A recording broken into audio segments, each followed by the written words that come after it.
Hello and welcome to another exciting episode of Talks with Kalpana, where we spotlight global CXOs and their remarkable journeys in digital transformation for aspiring leaders. Today, we are honored to have with us an industry leader in agricultural technology and data scientist, Mr. Vijayananth A. He is the head and R&D. He is the head of R&D and IT at SD Guthrie Berhad. Welcome, Vijay. Hello. Hi, Kalpana. Thanks for having me. Really appreciate it. Our pleasure. Thank you for the recognition as well. Really appreciate that you guys take your time and calling me in to give some insights and whatever it is. Appreciate it. Yeah.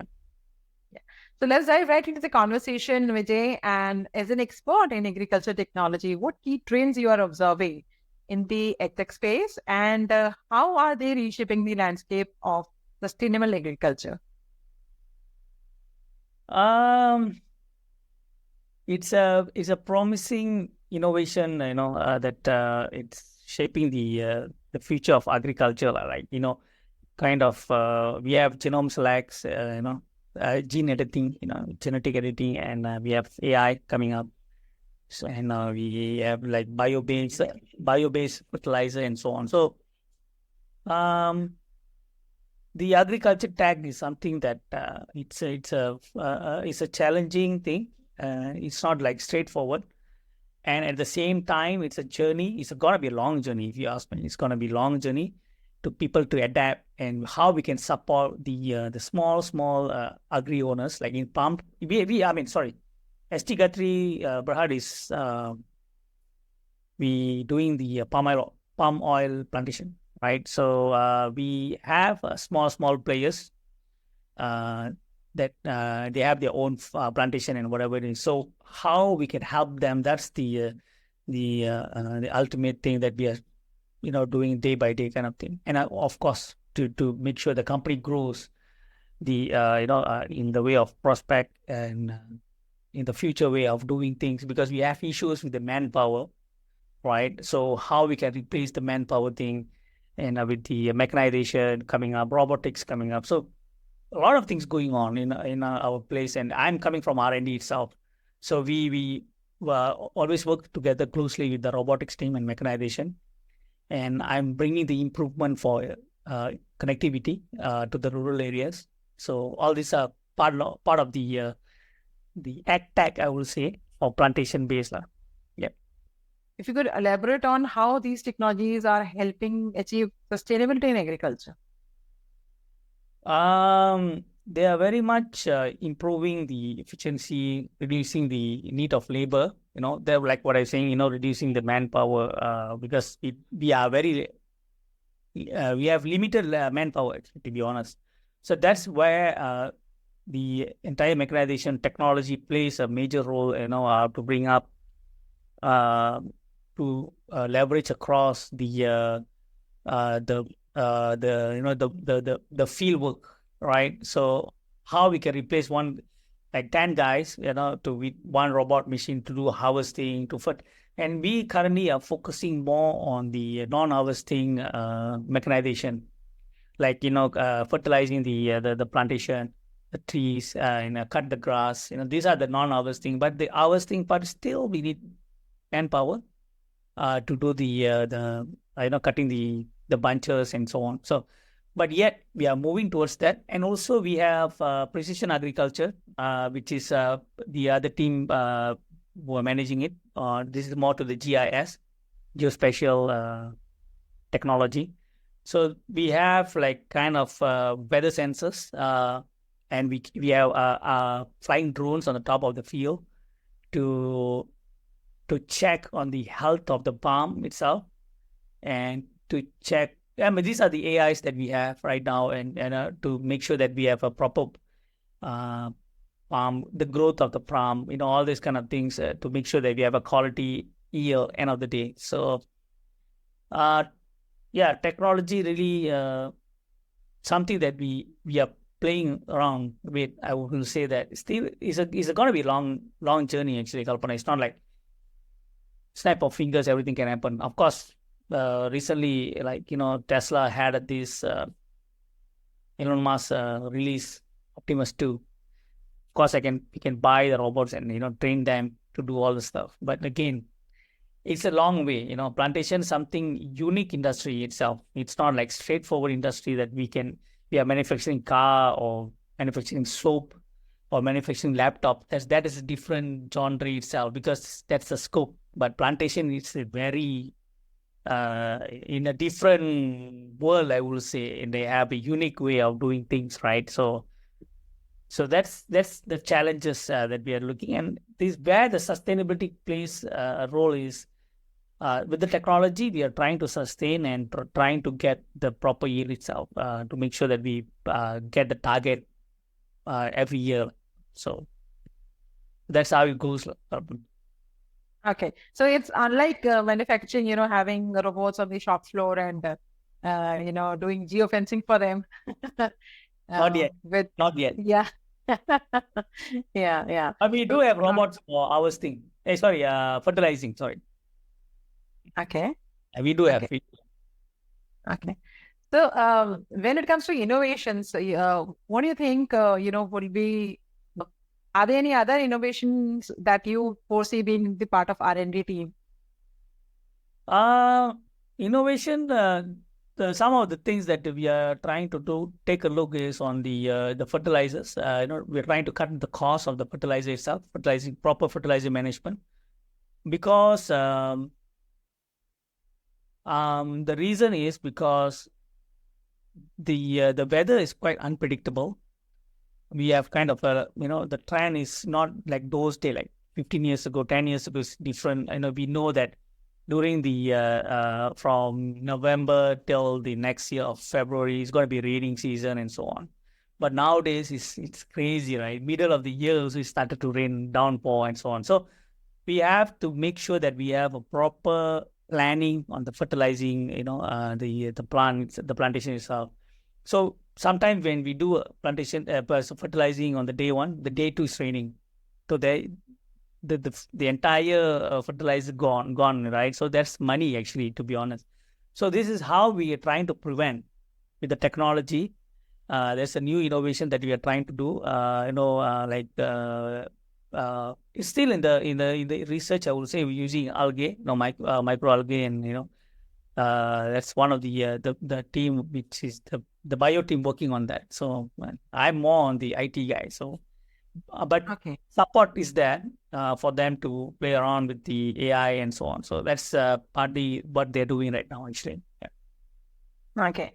So talking about AI-powered farming,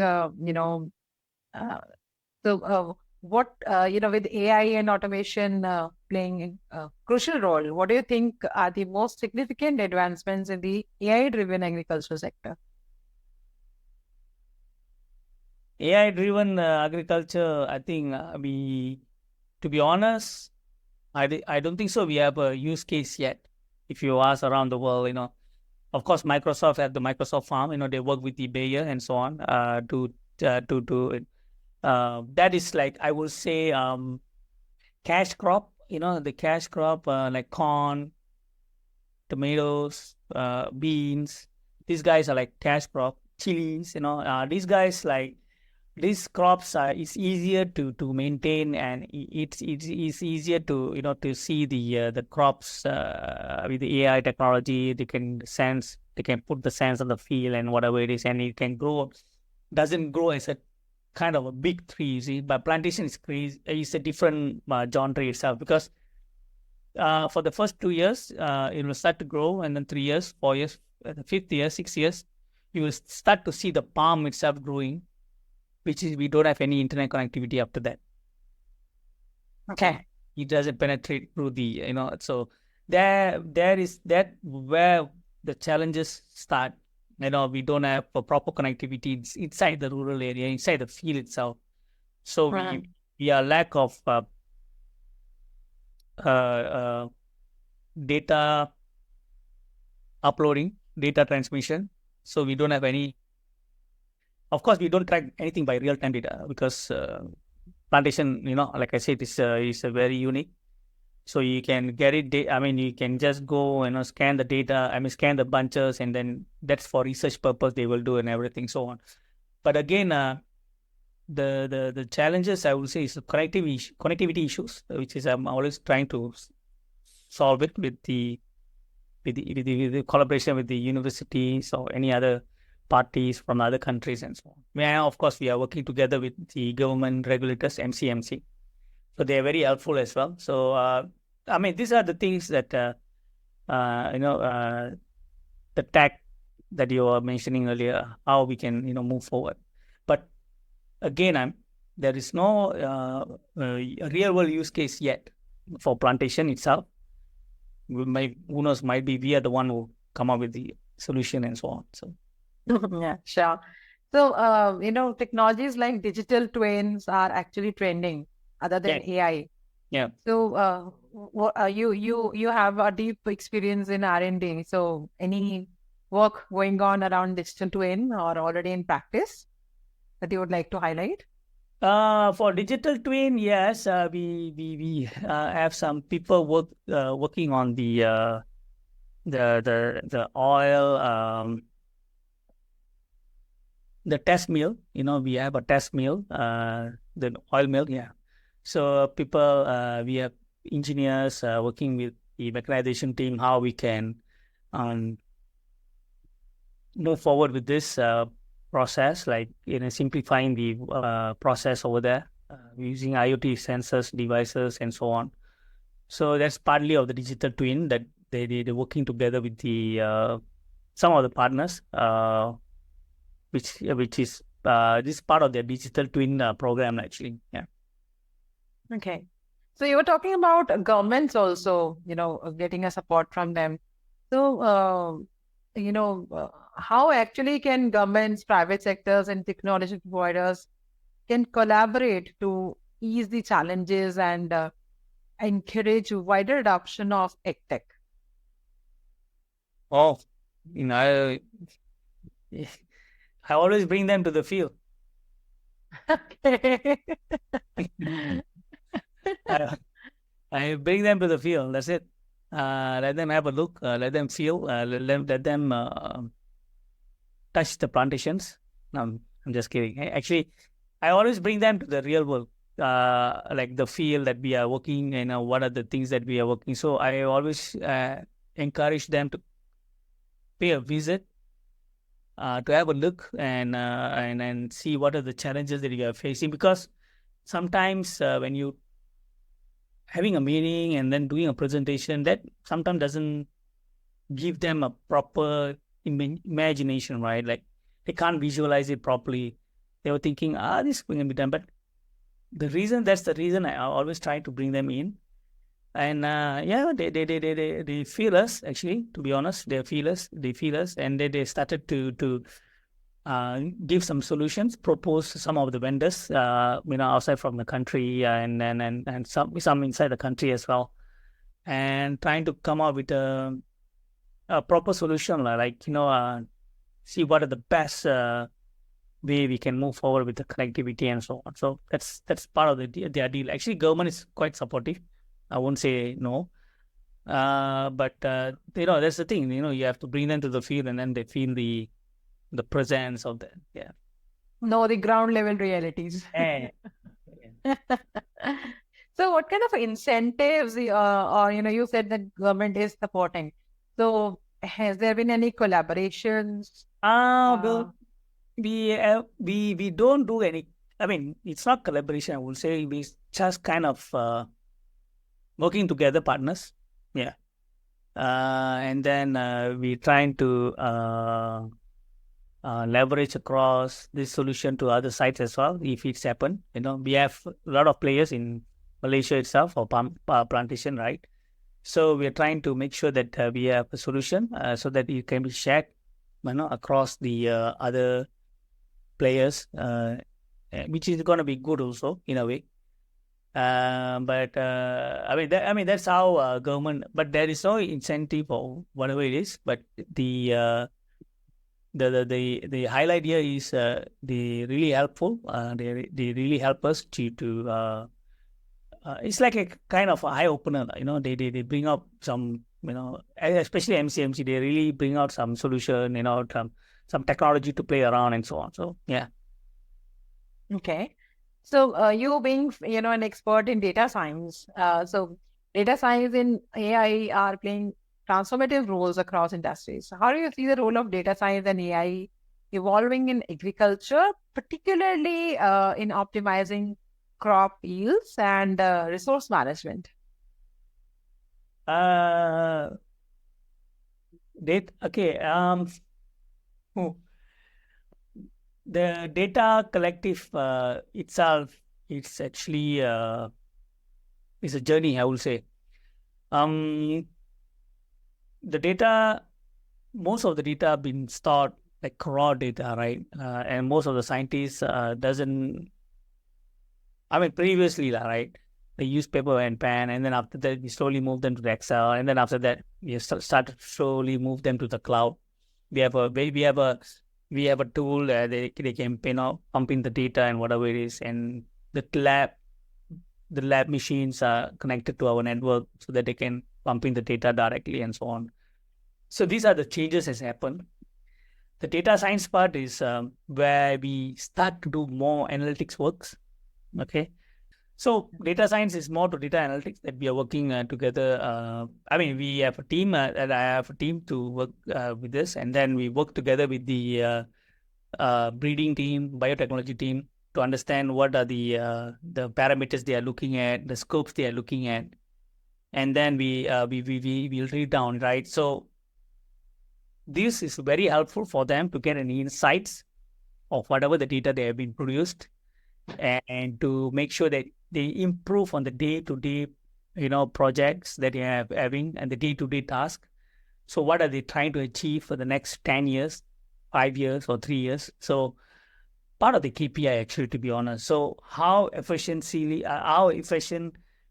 are working, and then um, we are trying to reach 8 metric ton per year. So that's one of the things that the goal is actually coming from my GMD. So how are we going to achieve this, right? So these are the things that we make use of data, and then we make use of AI to give us some insights, and to kind of it's like kind of a knowledge base, like to improve certain things, the process, the SOPs, and so on. So yeah, that's how we work together on the data science and AI. Oh, fantastic. So what kind of real-time applications of IoT are you seeing in the field currently, and what are the next big advancements you anticipate? Currently, we have RGs, GIS, the RGs, which is run by the PRE team, Precision Research Advisory. So those guys are really focusing on that. The next is here is we are moving forward. We have move forward with Copilot, Microsoft Windows Copilot.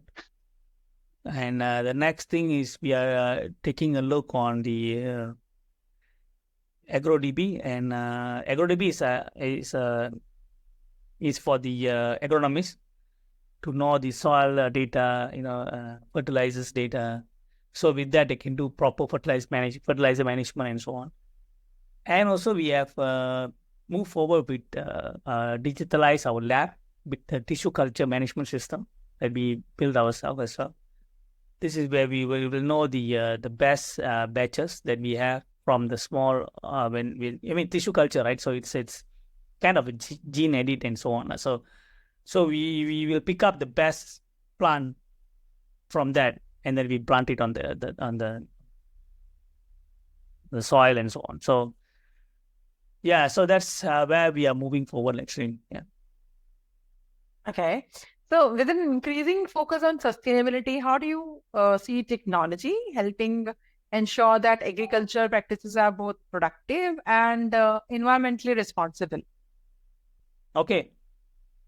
Like I was saying earlier, right, the soil health, to make sure that we have. So we take the using it smart sensors, the data we take from there, and then you can inform the farmers about the nutrient deficiency and so on. So these are things that we working, and then we need to be we need to sustain the soil. That's of course it's a mother nature lah. So that's one of the thing, and also the other thing that So is it organic farming methods or No. We don't have nothing? any Okay. organic.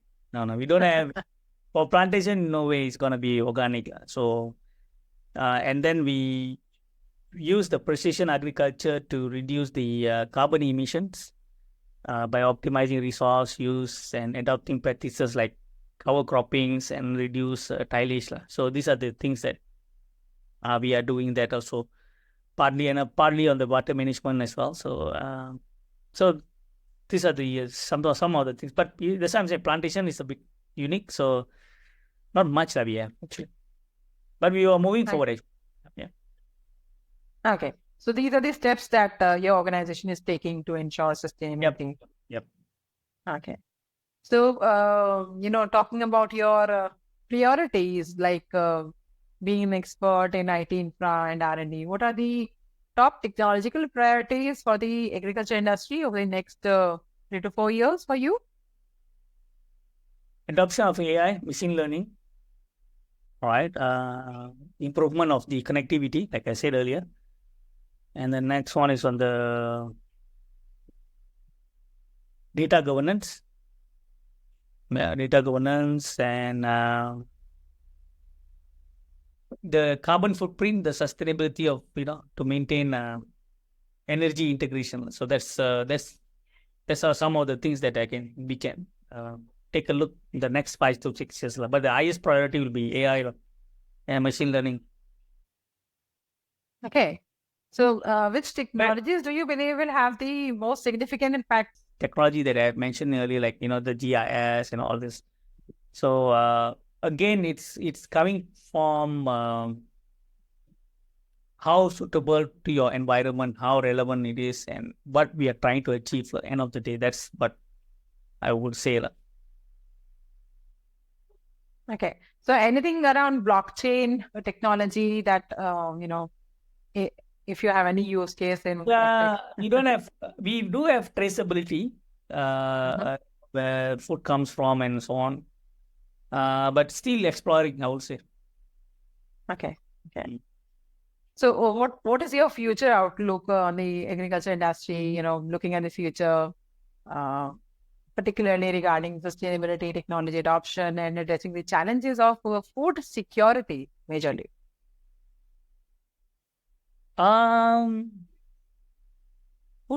Food is very important for the next generation and so on.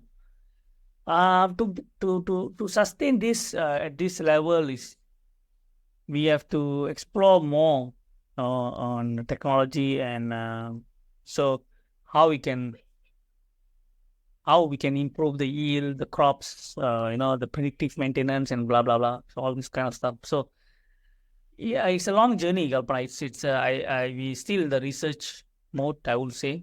Like I said, we don't have any proper use case outside of the world. We still make use of whatever that we have. Then that's how it goes. Yeah, sure. So thank you so much for answering that last question. Any messaging that you would like to give to CXO TV audience? When you guys have some time, please come over to my site. I can take you guys around and then see what is the how the plantation looks like. Like what are the technology that we are using? Like a robot you won't see yet, but it's a prototype. So mechanical, it's moved, it's cuts, it's put up on the truck and so on. So that's something that. But again, agriculture world is something that it's very good that this kind of forum that make people to understand how challenge is it. The oil palm plantation it's a bit unique industry, but yet we are trying to achieve the best out of it.